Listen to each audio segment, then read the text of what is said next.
நம்ம பார்க்க போகிறது கார்ன் புலாவ். இதுக்கு முதல்ல மசாலா அரைச்சி எடுத்துக்கலாம். காய்ந்த மிளகாய் 4, பச்சை மிளகாய் 5, கரம் மசாலா தூள் 1/4 டீஸ்பூன், புதினா இலை அரைக்கட்டு, பூண்டு 5 பல், இஞ்சி அரை அங்குல துண்டு, தேங்காய் துருவல் 2 டேபிள் ஸ்பூன். இது இவ்வளோ 1 கப் அரிசிக்கு. உங்களுக்கு காரத்துக்கு ஏற்ற மாதிரி கூட்டியோ குறைச்சோ எதுவும் பண்ணி அந்த மாதிரி அரைச்சி பேஸ்ட்டாக எடுத்துருங்க. இதுக்கு இடையில பிரியாணி ரைஸை 10 நிமிஷம் ஊற வச்சுட்டு நெய்யில் வறுத்து லைட்டாக எடுத்துடணும்.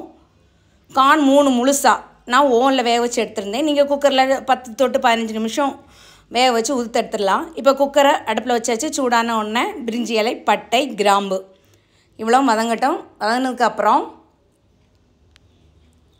அரைச்ச விழுதை அதில் ஆட் பண்ணிக்கலாம். நல்லா வாசனை வரும். அதை போட்டு வதக்கும்போது அப்புறம் நம்ம இப்போ உதுத்து வச்சுருக்க சோளமணியை இதில் ஆட் பண்ணிக்கலாம். 6 பேர் இருக்கும் அது.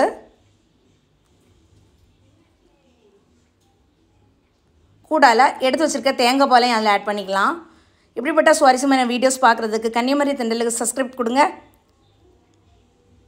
லைக் பண்ணுங்கள், கமெண்ட் செக்ஷனில் கமெண்ட்ஸ் கொடுங்க.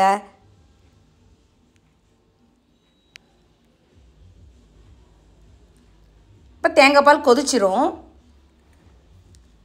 கொதிச்சதுக்கப்புறம் அரிசியும் உப்பையும் அதில் ஆட் பண்ணியாச்சு. அப்புறம் ஒரு நல்ல ஒரு கிளறி குக்கரை மூடி வெயிட் போட்டுடலாம். என்னோடய வீடியோஸ் பார்த்துட்டு யாருமே லைக் கொடுக்குற மாதிரி இல்லை, கமெண்ட்ஸ் கொடுக்குற மாதிரியும் இல்லை. எனக்கு ஹெல்ப் பண்ணுங்கள், சப்ஸ்கிரைப் பண்ணுங்கள்.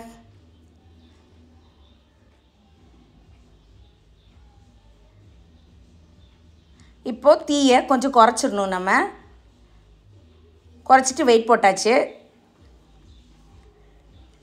இப்போ ஆயில் அல்லது நெய் விட்டு கொஞ்சம் கேஷ்யூ நட்டை வறுத்து ட்ரை ரோஸ்ட் பண்ணி எடுத்துடலாம்.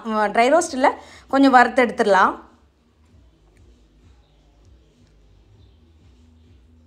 கேஷ்யூ நட்டை வறுத்து எடுத்தாச்சு. இப்போ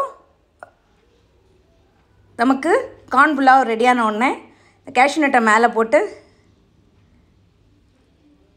அலங்கரித்து சாப்பிட்ற வேண்டியது தான். இப்போ நம்மளுடைய கார்ன் புலாவ் ரெடி ஆயிடுச்சு. பார்த்தீங்களா, சூப்பராக வெந்து ஒத்தொத்தையாக வந்திருக்கா. நம்ம ரைஸ் சேர்க்கும்போது தேங்காய் பால் கூட ஆட் பண்ணி ஒன்றுக்கு ஒரு மடங்கு எக்ஸ்ட்ராவாக தண்ணி விட்டுக்கணும். அது மறந்துடக்கூடாது, நான் சொல்ல மறந்துட்டேன்.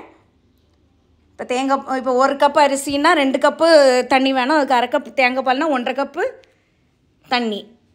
இப்போ நம்மள்ட்ட புலாவ் சூப்பராக ரெடி ஆயிடுச்சு. இந்த மாதிரி கண்டிப்பாக ட்ரை பண்ணுங்கள். குட்டீஸ் எல்லாம் ரொம்ப விரும்பி சாப்பிடுவாங்க. இதுக்கு சைட் டிஷ்ஷே தேவையில்லை. தேங்க்ஸ் ஃபார் வாட்சிங். அடுத்த வீடியோவில் சந்திக்கிறேன். பாய். கண்டிப்பாக சப்ஸ்கிரைப், லைக் பண்ணுங்கள், ஷேர் பண்ணுங்கள். சேர்த்து பார்த்துட்டு கமெண்ட் செக்ஷனில் கமெண்ட்ஸ் கொடுங்க.